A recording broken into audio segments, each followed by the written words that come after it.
Places like this and like this are very popular with hill walkers. However, they often lack many of the things we normally use to find our way around. For example, they may have no signposts, no paths, no roads, and no passers-by from whom you can seek directions. That may not be a big problem in fine weather. However, it can pose a major challenge in weather like this. Without the right skills, you may be unable to find the mountain you're trying to climb. Much more importantly, you may be unable to find a safe way down off it. Imagine, for example, coming down off these hills in dense mist and taking a wrong turn. Getting lost can be dangerous even if there aren't any cliffs. Imagine heading down off the hills at the end of a long, tough walk in bad weather.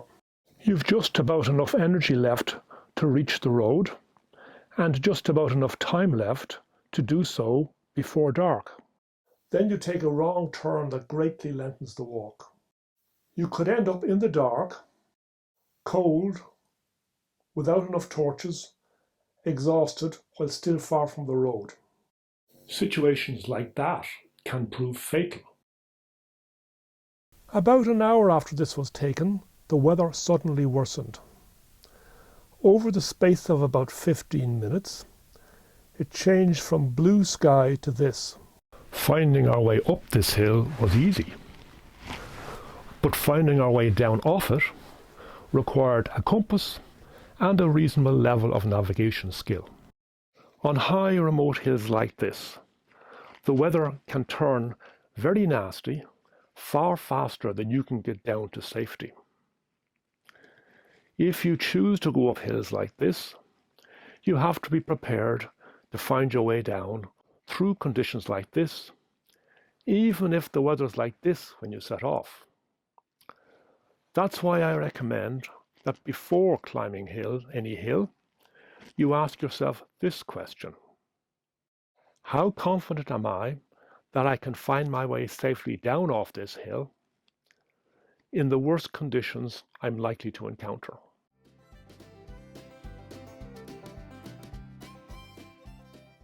So how do you find your way around the hills? There are 4 main approaches. You can follow a leader and rely on them to find the way, or stick to comprehensively signposted routes, or use GPS, or navigate with paper maps and a compass.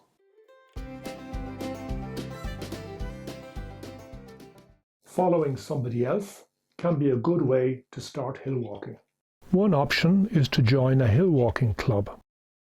I'd recommend this option if you're planning to walk regularly and hoping to tackle challenging walks. A list of clubs is available on mountaineering.ie. Alternatively, you could pay to go on a walk led by a commercial walk leader, or you may have a friend who knows how to find the way around the hills.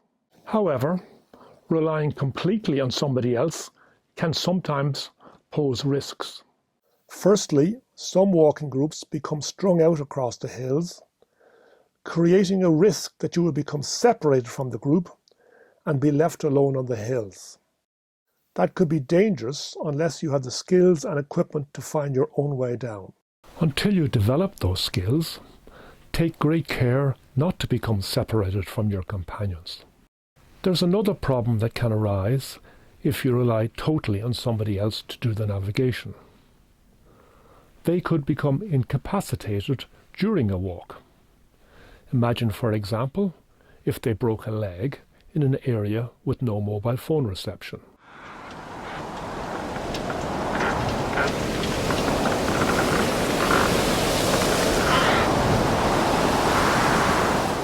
And there's another problem you need to be aware of.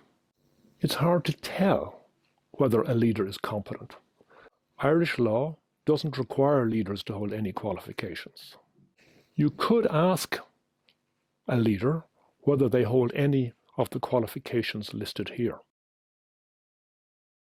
Mountaineering Ireland's website explains what type of walking is covered by each qualification. Many highly competent amateur walk leaders don't hold any qualifications, but I'd be quite wary of a professional leader who didn't. You could also go online and check whether a leader is on Mountaineering Ireland's list of accredited training providers. This details which leaders are approved to run which of Mountaineering Ireland's various hill walking training programs.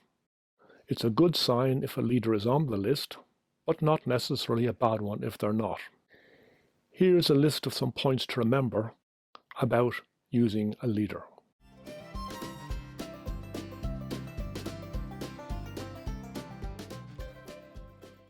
Some walking routes are very well equipped with lots of signposts and waymarkers. These are often called waymarked trails. You could find your way around the hills by walking only on such waymarked trails and by relying on their signs and markers to find your way. This can be a good idea when you're new to the hills. The walk planning videos I plan to publish will give some sources of information about such trails. Now for the bad news. Irish waymarked trails don't cross the higher Irish hills and they can be crowded. While their number is growing, it's still limited. If you walk regularly and want variety and challenge, over time you'll probably want to progress to trails that are not waymarked and to mountains without trails. The second piece of bad news is that the signs and markers on waymarked trails are sometimes misleading or inadequate. If you were relying on them to find your way, you could end up completely lost.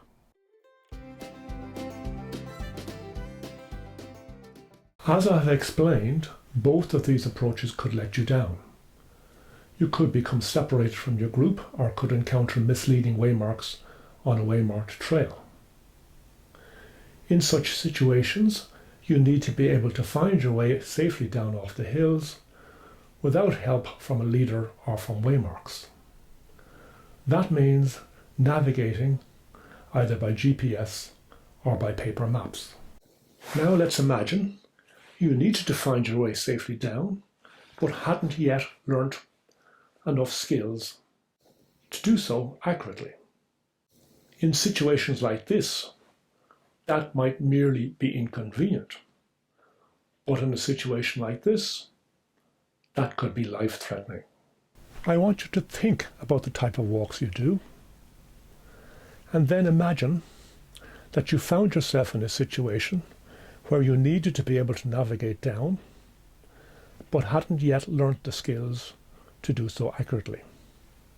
Now ask yourself this question. Would the situation you face be merely an inconvenient one, or would you be facing a life-threatening situation? If it would be life-threatening, learning GPS or paper maps is not just a nice idea.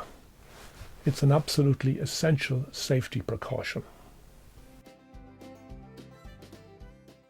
To help acquire those skills, I suggest that whenever you follow somebody else, you bring your own map or GPS device with you.